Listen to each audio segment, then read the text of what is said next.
Sapa sira, sapa kang dadi kanca?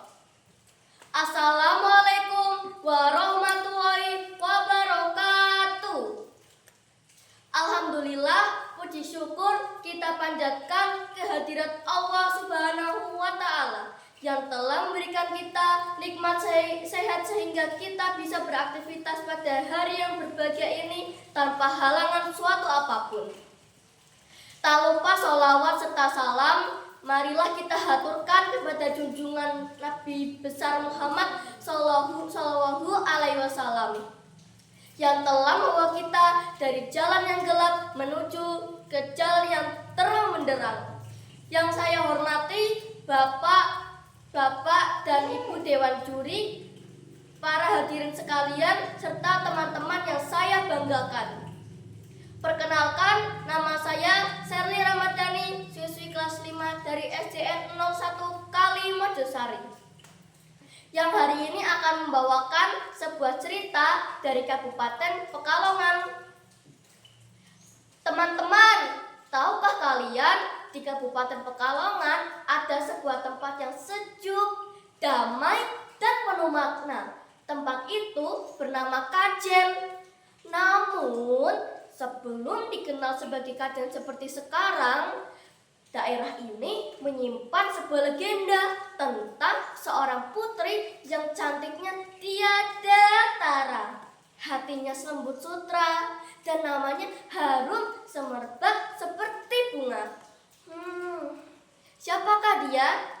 Inilah kisah legenda Putri Tanjung. Alkisah, pada zaman dahulu di sebuah wilayah yang masih berupa hutan belantara, hiduplah seorang putri yang bernama Putri Tanjung. Mengapa ia disebut Putri Tanjung? Karena kemanapun ia melangkah, tubuhnya memancarkan aroma harum seperti bunga tanjung. Harum sekali. Begitulah kata orang-orang yang bertemu dengannya. Masya Allah, harum sekali. Benarkah itu Putri Tanjung? Bukan hanya cantik, tapi juga ramah. Teman-teman, Putri Tanjung bukan hanya cantik wajahnya, ia juga memiliki hati yang baik dan peduli pada rakyatnya. Pada suatu hari, Putri Tanjung berdiri memandang tanah yang retak-retak. Ia merasa sedih melihat daerahnya yang kering kerontang saat musim kemarau. Sawah tak bisa ditanami dan rakyat kesulitan mendapatkan air. Mengapa tanah ini begitu kering? Mengapa rakyatku harus menunggu hujan begitu lama? Seorang rakyat mendekat dan berkata, "Ampun Putri, sawah kami gagal panen. Anak-anak kehausan karena kemarau panjang dan sumber air mengering." Putri Tanjung menunduk, lalu berkata dengan tegas, "Aku tidak bisa tinggal diam. Rakyatku harus hidup sejahtera." Suatu hari, Putri Tanjung berkata kepada rakyatnya dengan suara lembut namun tegas, "Wahai rakyatku, barang siapa yang mampu mengalirkan air dan membendung sungai demi kesejahteraan rakyatku, maka jika ia seorang laki-laki, ia akan menjadi pendamping hidupku." Berita itu pun tersebar luas, sampai ke telinga para ksatria pemuda sakti. Para ksatria datang satu persatu. "Tenang saja Putri, dengan kesaktianku air pasti keluar." Banyak yang mencoba, ada yang menggali tanah hingga tangannya lecet, ada pula yang merapal mantra-mantra sakti. Namun apa yang terjadi? Semuanya gagal. Mengapa gagal? Kenapa tidak berhasil? Putri Tanjung menghela nafas. "Bukan kekuatan yang aku cari, tapi ketulusan."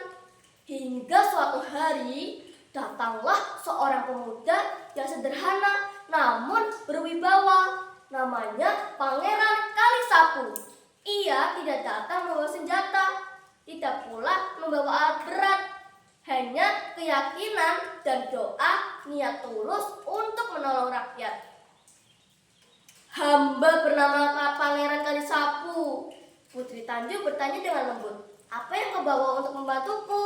Pangeran Kalisapu tersenyum.